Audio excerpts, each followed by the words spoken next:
नमस्कार दोस्तों, स्वागत है आपका अपने YouTube channel Patel sir UP पर। आज दोस्तों 19 सितंबर दैनिक समसामयिकी में हम लोग फूल पत्ती वाली क्लास का रिवीजन करेंगे। आज की इस महत्वपूर्ण क्लास में हम लोग कुमार गौरव सर द्वारा कराए गए 10 महत्वपूर्ण क्वेश्चनों का रिवीजन करेंगे तथा साथ ही उन क्वेश्चन के लल्लन टॉप की भी बात करेंगे। आपको इस क्लास की PDF हमारे टेलीग्राम चैनल मिल जाएगी, जिसका लिंक जो है वीडियो के डिस्क्रिप्शन बॉक्स में दिया गया है, या फिर आप टेलीग्राम पर पटेल स्टडी 12 सर्च कर सकते हैं और टेलीग्राम को ज्वाइन कर सकते हैं। वहाँ से PDF को डाउनलोड कर सकते हैं। आइए शुरुआत करते हैं आज के पहले क्वेश्चन से। जो हमारा पहला क्वेश्चन है कि हाल ही में जो ग्लोबल क्रिप्टो एडॉप्शन इंडेक्स 2023 में शीर्ष स्थान जो है वो किसे मिला है, तो मिला है किसको? भारत को। अगर बात किया जाए सेकंड स्थान किसका है, तो सेकंड स्थान है नाइजीरिया का। नाइजीरिया की राजधानी क्या है? वो है अबुजा।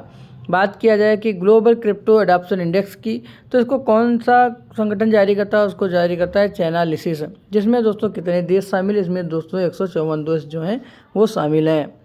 आते हैं इस क्वेश्चन के लल्लन टॉप पे। जो पहला हमारा पॉइंट है कि स्वच्छ वायु सर्वेक्षण 2023 में जो है शीर्ष स्थान किसका रहा है? दोस्तों इसको जारी करता है कौन? प्रदूषण कंट्रोल बोर्ड जो इसको जारी करता है।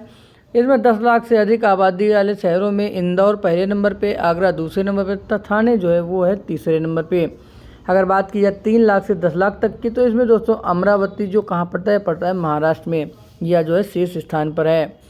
आते हैं अगले पॉइंट पे। जो हमारा अगला पॉइंट है वैश्विक शांति सूचकांक 2023 में भारत की जो रैंकिंग है वो कौन सी है?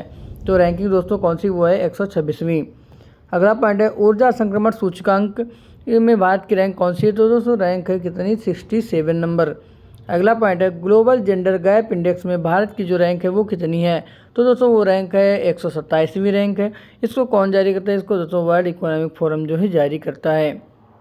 अगला पॉइंट है सर्वश्रेष्ठ राज्य राष्ट्रीय जल पुरस्कार किसे मिला है? तो दोस्तों इस बार मिला है किसको? मध्य प्रदेश को। आते हैं आज के अगले क्वेश्चन पे। जो हमारा अगला क्वेश्चन है, हाल ही में यूनेस्को की विश्व धरोहर की सूची में शामिल होने वाला 41वां जो भारतीय स्थल जो है वो कौन सा है? तो दोस्तों 41वां जो भारतीय स्थल है वो है कौन सा? शांति निकेतन।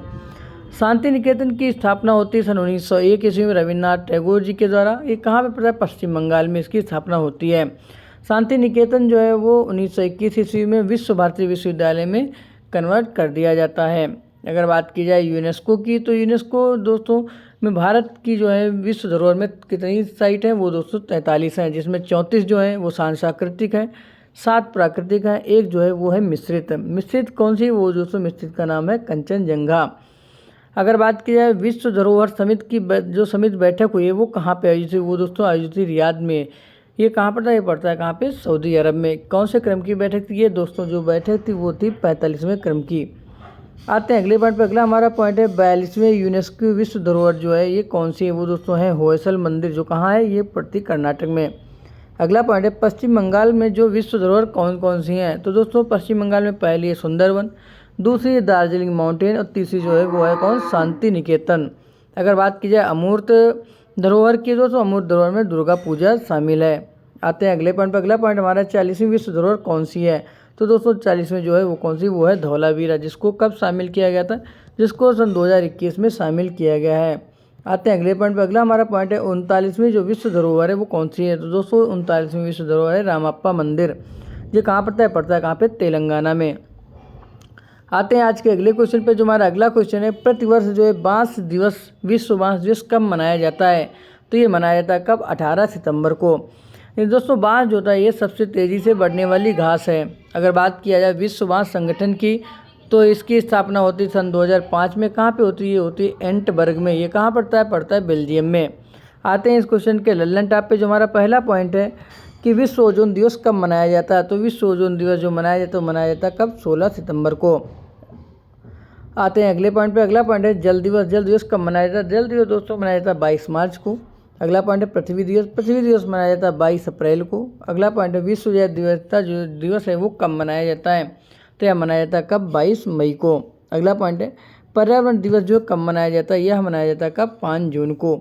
अगला पॉइंट है विश्व सुनामी दिवस जो है कब मनाया जाता है? यह मनाया जाता है दोस्तों 5 नवंबर को। अगला पॉइंट है मरुस्थलीकरण रोकथाम दिवस कब मनाया जाता है? यह दोस्तों मनाया जाता है कब? 17 जून को। अगला पॉइंट है चाप चार जो कूट फेस्टिवल है कहाँ मनाया जाता है? ये दोस्तों मनाया जाता है मिजोरम में। यह फेस्टिवल जो है बांस फेस्टिवल से मशहूर है। अगर बात की जाए विश्व वन्यजीव दिवस कब मनाया जाता है, इसका जो दोस्तों आप लोग आंसर कमेंट बॉक्स में दीजिएगा। आते हैं अगले क्वेश्चन पे। जो हमारा अगला क्वेश्चन है कि हाल ही में भारत में होने वाली पहली मोटो जीपी रेस के शीर्ष प्रायोजन अधिकार जो है वो किसे मिले हैं, तो दोस्तों वो मिले किसको, इंडियन ऑयल को। अगला पॉइंट है इसका आयोजन जो है वो कहाँ पे होगा, इसका आयोजन दोस्तों होगा कहाँ पे, ग्रेटर नोएडा में, जो कहाँ पड़ता है उत्तर प्रदेश में। नोएडा के किस स्थान पे होगा, ये होगा बुद्ध सर्किट पे। इसका दोस्तों आयोजन होगा 22 सितंबर से 24 सितंबर के बीच में आयोजन होने वाला है। इसमें दोस्तों टोटल 42 टीमें भाग लेंगी, जिसमें 84 जो होंगे राइडर्स शामिल होंगे। आते हैं इस क्वेश्चन के लल्लन टॉप पे। जो हमारा पहला पॉइंट है 19वां एशियन गेम्स का जो टाइटल स्पॉन्सर है वो किसे बनाया गया, वो दोस्तों बनाया गया किसको, अमूल को। अगला पॉइंट है आईसीसी क्रिकेट वर्ल्ड कप 2023 कहाँ पे होगा, यह होगा दोस्तों भारत में। इसका शुभंकर क्या, शुभंकर है दोस्तों क्रिप्टोवर्स।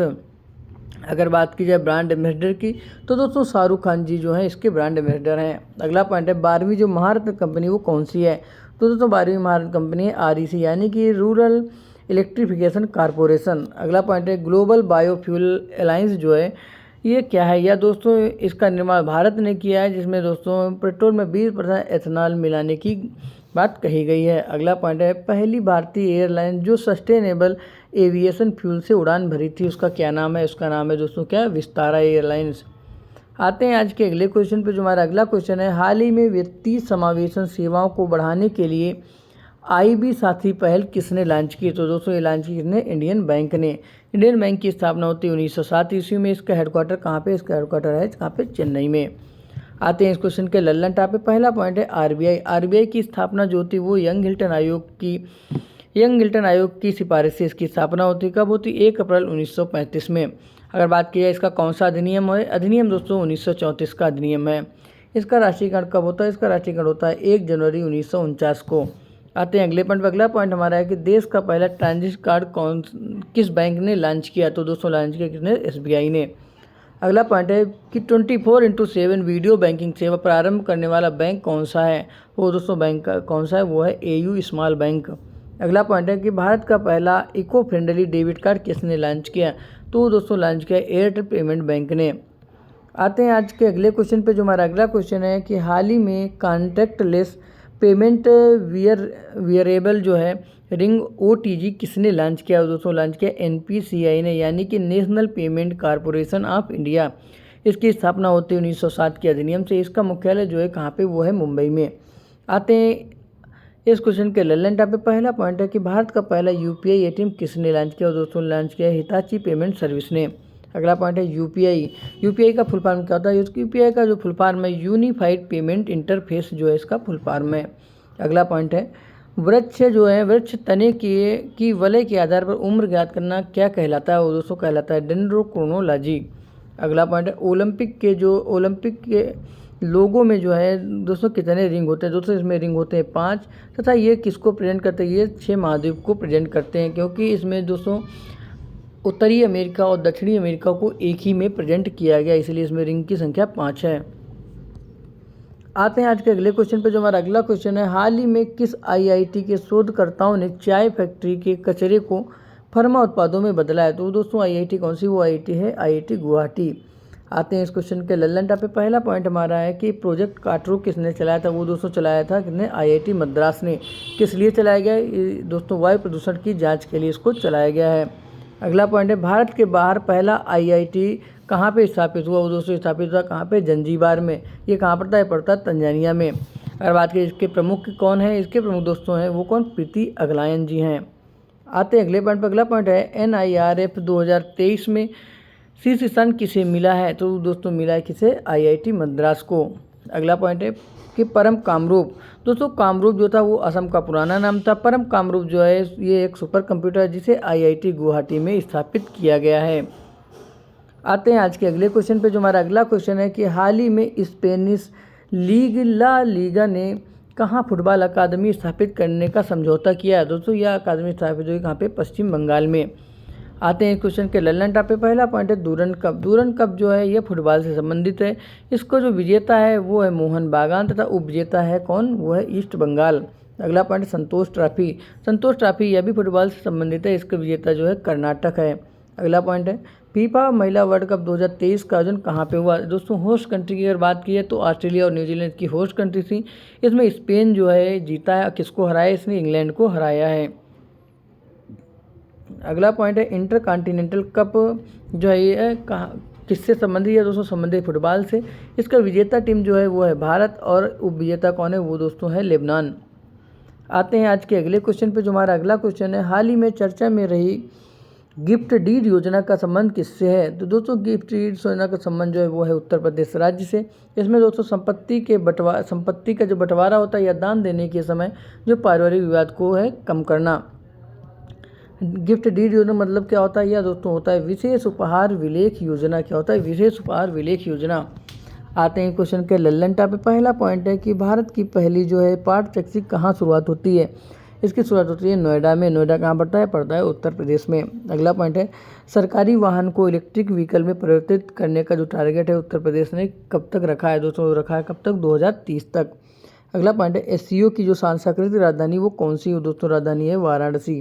अगला पॉइंट है यूपी का पहला यूनिटी मॉल कहाँ पे स्थापित होगा? यह होगा कहाँ पे? वाराणसी में। आते हैं आज के अगले क्वेश्चन पे। जो हमारा अगला क्वेश्चन है कि हाल ही में किस राज्य सरकार ने सार्वजनिक परिवहन योजना LACC यानी कि लैक्मी जो को मंजूरी दी है? तो दोस्तों राज्य कौन सा राज्य है? उड़ीसा। लैक्मी का फुल फॉर्म क्या है? Location accessible multi modal initiative. इसमें दोस्तों क्या क्या है? इसमें परिवहन को बेहतर करना इसका उद्देश्य। इसमें दोस्तों 1000 बसों से शुरुआत होगी जो कि ग्राम पंचायत, ब्लॉक और जिलों को आपस में जोड़ने वाली हैं। बात करें अगर लल्लन टाइप के, पहला पॉइंट है PM विश्वकर्मा योजना। यह दोस्तों 13 सितंबर 2023 को पारंपरिक शिल्पकारों के लिए यह योजना चलाई गई, जिसमें दोस्तों 2 चरण में पैसा दिया जाएगा, जिसकी ब्याज दर कितनी होगी? वो 5% रहने वाली है। शिल्पकारों को टोटल 5 लाख रुपये शिल्पकारों को जो है वो 3 लाख रुपए तक की मदद मिलने वाली है। अगला पॉइंट है अमृत वृक्ष आंदोलन ये कहाँ पे चलाया गया? यह दोस्तों चलाया था कहाँ पे? असम में। अगला पॉइंट है कलैगनार महिला अधिकार निधि योजना कहाँ पे चलाई गई? या दोस्तों चलाई गई कहाँ पे? तमिलनाडु में। अगला पॉइंट है शुभ यात्रा योजना। शुभ यात्रा योजना दोस्तों केरल के द्वारा चलाई जाती है। किसके लिए है? या प्रवासी भारतीयों के लिए है। आते हैं आज के अगले क्वेश्चन पे। जो हमारा अगला क्वेश्चन है कि ब्रिटेन ने आधिकारिक तौर पर रूस के वैगनर ग्रुप को जो है आतंकवादी संगठन घोषित किया है।